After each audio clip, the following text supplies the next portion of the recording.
Hi, my name is David Peacock. Thanks for joining me.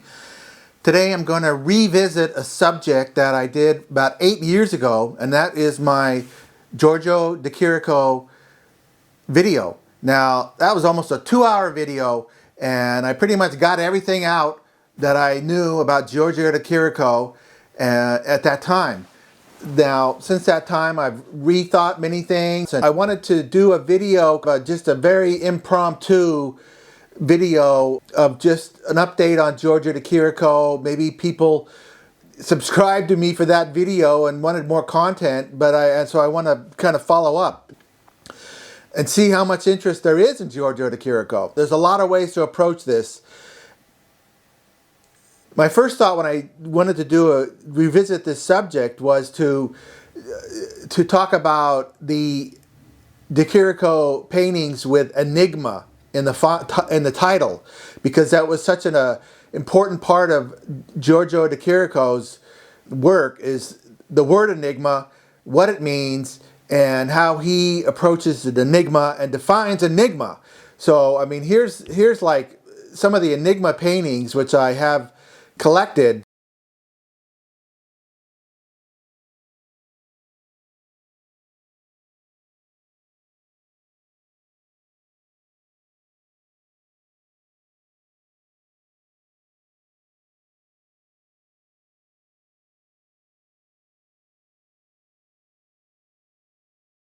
I realized that one of the things that happens when you bring up a painting is that you feel like you have to interpret the painting.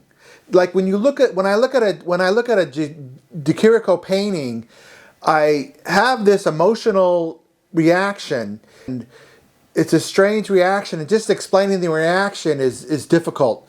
But then my rational mind kind of inserts itself into the feeling, and it's like, what's going on here? You know, this is a very mysterious and puzzling image, and it tries to rationalize. What is that statue? What is that shadow? What is that skyline? You know, what's that tower? And so it tries to rationalize all these things, and then the emotion is gone. Because all these rational things go along. And so it's like my mind thinks it's a puzzle, and my mind tries to solve it. And I think that is a common thing for most people when they look at these paintings. But I've recently thought that what one should do is enjoy the emotion, because a lot of times I look at paintings and I don't feel anything. I feel no emotion at all. But it's the emotion that's important. But it's so difficult to articulate an emotion in a painting. That is where I'm trying to live when I look at a de Chirico painting. Now, with that said, I recognize that there is some pleasure in rationalizing. There is some pleasure in knowing de Chirico's life story and his explorations through art and what he was thinking. And that can enhance your view of de Chirico. So there's like two very strong arguments. But the more textual one is to explain the paintings. Now, one of the main books about de Chirico is this one by Paolo Baldacci, and this one's called The Metaphysical Period. So in this one, Baldacci, just, world-renowned expert on de Chirico, and he mainly concentrates on the metaphysical period. Now, it's really an amazing book, and it was the impetus for my video. That's the starting point if you're very serious about de Chirico. Okay, so this book was written in 1997, but recently Baldacci has started to publish some new books, and the new books are these catalogue raisonnés of de Chirico's work. he calls them one volume, but there's three parts. So there's three separate editions of volume one. Now, also, if you follow De Chirico, there's a foundation of Giorgio and Isa De Chirico. Now, they also have a catalog raisonné, and this is volume one of their catalog.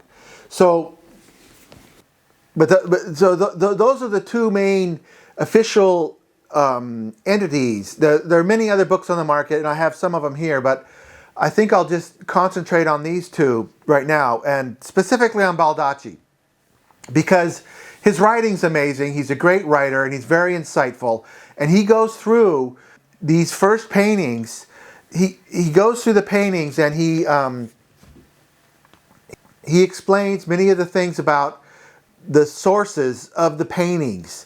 So I'm going to just do one of the paintings right now, and that is the Enigma of the Oracle.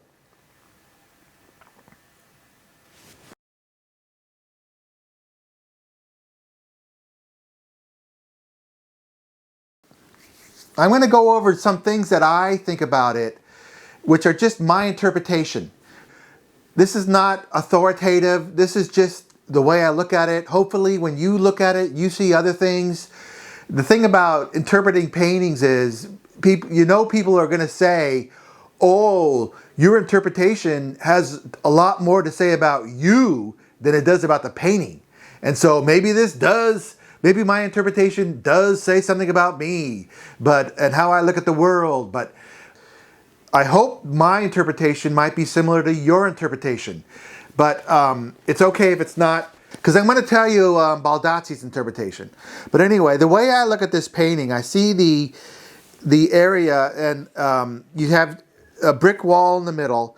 On the right side, you have looks like a statue behind a black curtain looking downward. On the left side, you have a person with its back to you looking out down on a city on the ocean with some clouds in the sky, and there's a curtain waving. It gives you a sense of the wind. So the way I look at this is one of the De Chirico's painting after he had been studying. He was a very young man, and he kind of had two sides. One side of him was on the right, was very private and didn't want to interact with the world and stay in just this safe, solid structure, this stone structure, stay in this solid stone structure on the top of a mountain, which to me represents some grandiosity of the person looking down on the left. The person's looking down, and he has these grandiose ideas of the world and himself in the world, and he's looking down on people, and his head is in the clouds. And it's a very beautiful view. Everything looks beautiful. The world looks beautiful from this up mountaintop. Now, De Chirico was from Volos, Greece, which is on the sea, and this landscape down there could be Volos, Greece. So that's the way I kind of interpret this. And now the brick in the middle is an obstacle, or it could just be background. Most people look to the middle of a painting for some kind of clue to what's going on. But by having brick in the middle, he kind of frustrates me when I look at the middle and I bounce from side to side, and then I might spend some time in the middle thinking about what that meaning is of the brick. Now, that's kind of my overall interpretation. But if I go to Baldacci, now here's the way Baldacci looks at this. He has some great reasoning, and it's really amazing what he does. He brings up that De Chirico studied painting in Germany, and so he was familiar with the German artists, and one of them is Caspar David Friedrich. And if you've seen this painting where the man has his back to the viewer, there's a similarity between what De Chirico's doing. Another thing he shows is that Arnold Blokland was another German painter that influenced De Chirico, and he points out that here's a Here's a brick wall in a Bocklin painting. Then he also points out that the word enigma in the title, the enigma of the oracle, the word enigma, Baldacci connects to Nietzsche and Schopenhauer. So you have to go into their works to understand that word to de Chirico. Baldacci finds something that de Chirico wrote where he talks about prehistory. And de Chirico says, one of the strangest and deepest sensations that prehistory has left us with is the sensation of foretelling. It will always exist. It is like the eternal proof of the senselessness of the universe. The first man must have seen auguries everywhere. He must have trembled at each step he took. Then, like someone who steps from the light of day into the shade of a temple, and at first cannot see the whitening statue, but slowly its form appears, ever purer.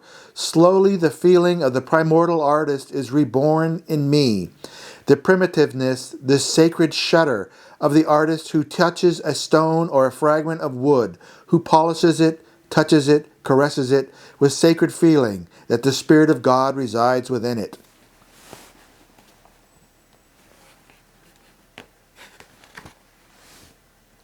With the word of the oracle, we are drawn to the Greeks and the Romans, which had such a strong effect on his visual output his entire life. Now that's Baldacci's view from the Metaphysical Period book, and in the Catalogue Raisonné, he goes over that painting again.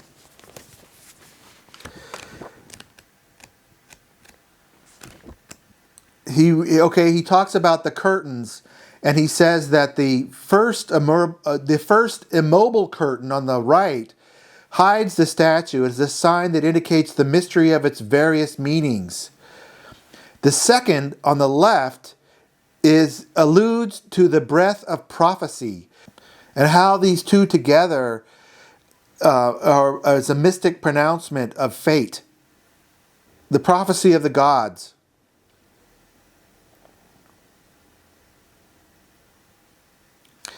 Now, the Honorable Bocklin did a painting called Odysseus and Calypso, and you see on the left a figure that's pretty much exactly like the one that de Chirico's doing.